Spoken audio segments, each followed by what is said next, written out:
I ain't gonna lie, you good pretty much in anything you do. I will give you that. But if But you will cheat. He's a work of art.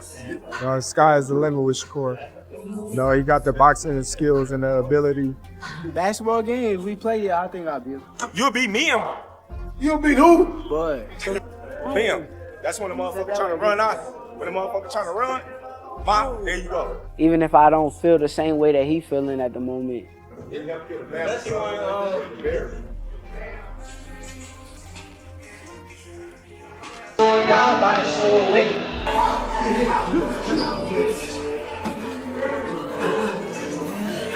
The more people around boxing talk about Shakur Stevenson versus Teofimo Lopez, the clearer one thing becomes. This fight isn't just about talent, it's about patience, discipline, and who can control the pace without losing their mind. A lot of insiders believe Shakur is going to box Teofimo early, slow the fight down, and force him to think instead of react. And once Teofimo starts feeling that frustration, that's when the gap begins to widen. That's when Shakur takes over and turns the fight into a clean, controlled win. Shakur's sparring partner, Keith Cohn, didn't hold back when he talked about this matchup. His message to Teofimo was simple but heavy. You're not ready for what's coming. According to Cohn, Shakur right now is sharper, smarter, and more locked in than ever. This isn't about hype or trash talk. It's about preparation. From Shakur's camp, the tone feels confident, almost like they already see how this fight plays out. That alone puts pressure on Teofimo, because now it sounds like he's the one with something to prove. Then Terrence Crawford stepped in, and that's when the warning started to feel serious. Crawford didn't speak like a fan. He spoke like a fighter who's been at the highest level and understands elite skill. He called Shakur a great fighter and flat out said that these fighters can't beat him. Coming from Crawford, that isn't exaggeration, it's a reality check. He's not talking about popularity, knockouts, or moments. He's talking about pure boxing ability. And when someone like Crawford says that, it forces you to look at Shakur differently. Crawford went even deeper and described Shakur as unnatural. That word matters. He explained that Shakur has his own style, something you don't really see in boxing history. His movement, timing, and defense don't follow standard patterns. You can't study old tapes and find a blueprint for Shakur because there isn't one. He makes fighters miss, makes them hesitate, and then makes them pay without taking big risks himself.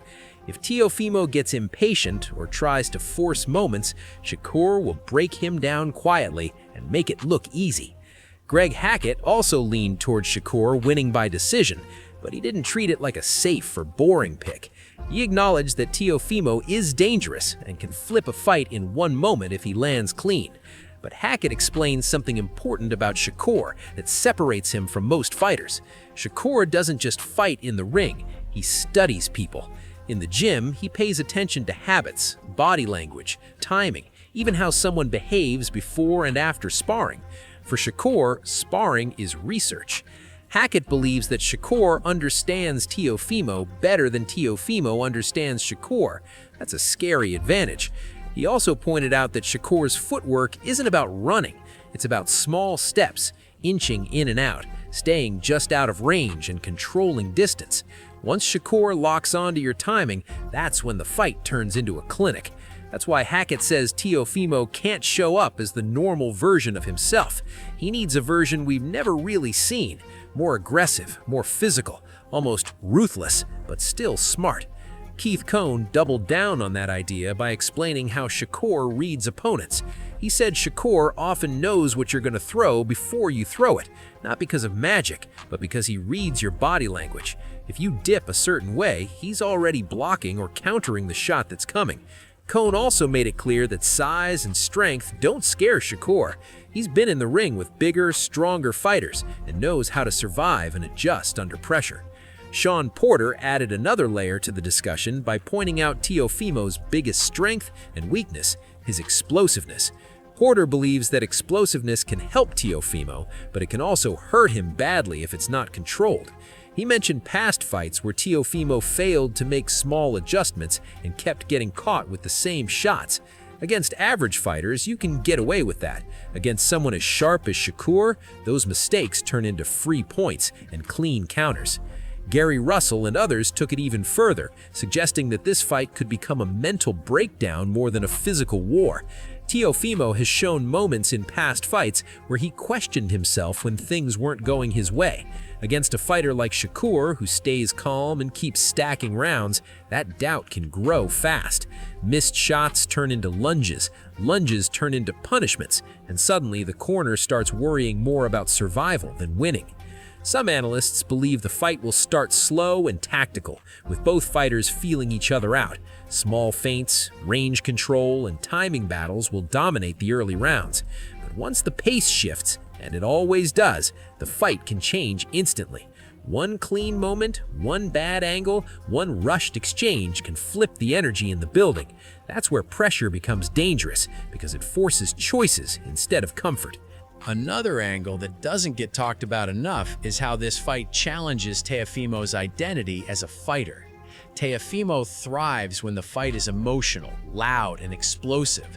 He feeds off momentum, crowd reactions, and moments where he can impose his will. Shakur is the opposite. He removes emotion from the fight.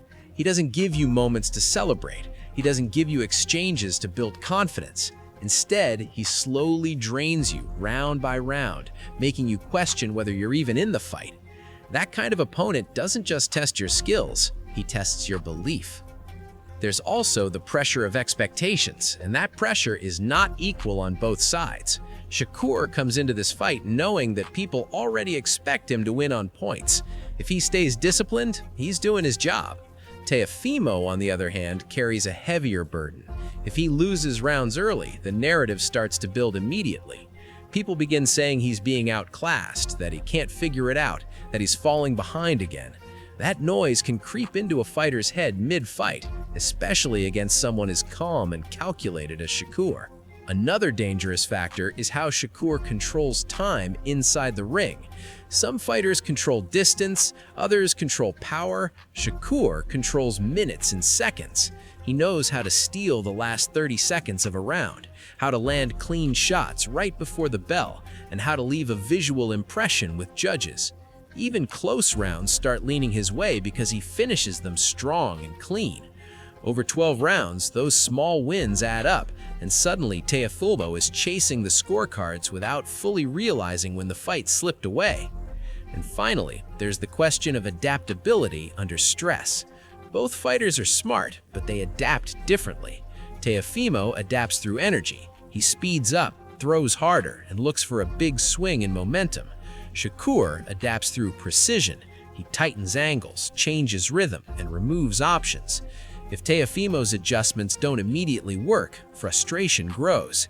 If Shakur's adjustments don't work, he calmly switches again. That difference could decide the fight more than any punch ever will. So the real question is this: does Teofimo have the right mindset and style to break Shakur's control? Does he need a knockout to win, or can he actually take rounds with smart, consistent pressure? And if Shakur feels Teofimo's power early, does he stand his ground or stay on the move and let the crowd react?